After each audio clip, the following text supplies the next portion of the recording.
shuffling between different stuff distracting. Oh. But I guess it's just different strokes for different folks. I haven't tried listening to a whole soundtrack in order. Mm. I will try that. That's a good idea. Yeah, especially if it's one that isn't like prime in your memory, like Lord of the Rings. Yeah, when I you're feel like if I was listening to Harry Potter soundtrack, I would be like, oh, yeah, now Quirrell's taking off his thing. yeah, so something like Fury Road. Yeah. Fury Road's good. Tron is good. Yeah. Social Network is great. Really? Yeah, that's a good I don't have that soundtrack. soundtrack on my list. Okay. And then I don't know. You can mix it up with basically anything. Any movie that you like, but you couldn't quote line for line. Okay. Probably. So not Harry Potter. Not Harry Potter, no. Next we've got from X Crushed Quotes X says, any tips to combat procrastination? And we'll assume that this is standalone compared to the motivation focused stuff. I think I personally will stop myself procrastinating by just removing the temptation.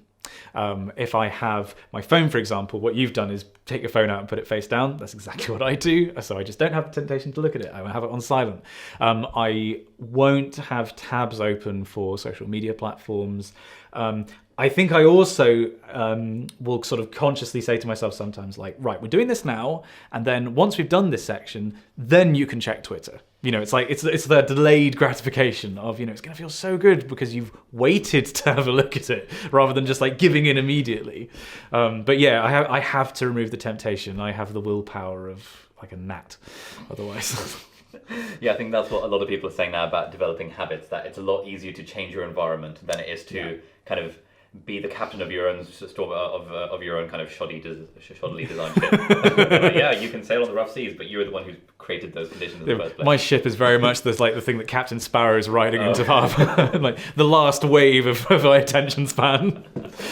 Yeah, so I find that when I get the urge to procrastinate, it usually means that I need to take a break or that I need to make what I'm doing a bit more interesting. Yeah. And I find that kind of one thing that helps for me is thinking about how I might then teach it to someone else, either to a friend, which we used to do a lot at university, or teach it to someone in the year below the following year. So I would, in a way, gear up my study sessions in order to teach them a few kind of months down the line, which I found was quite helpful. The other thing I like to do is, in a way, embrace procrastination, and I call it productive procrastination. Mm-hmm. So I think this is something that you've mentioned in some of your videos as well, to an extent. Like, what I do is that my form of procrastination is like browsing web design inspiration or kind of watching a Peter McKinnon YouTube video and trying to get some tips from it on how to edit my next one. So things that indirectly kind of benefit me in some way or another. Yeah, you're trying to turn your distraction into something that still benefits you, even if it's not what you plan to do at the time. You're like, let's roll with it. Let's see where this goes, and then eventually you'll find your way back. And I think actually that, and my brother says this as well on a weekly podcast that you can check out in the link below. He says that a lot of the kind of interests that we developed as teenagers were because we were procrastinating from something else.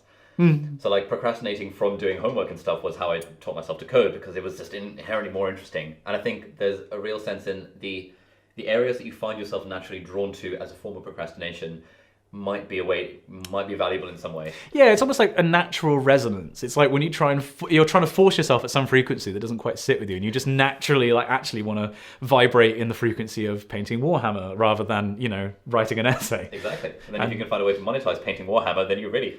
Yeah, well, and the only way you'd get that is if you do a lot of it. So, sometimes it's good to indulge in that procrastination. Absolutely.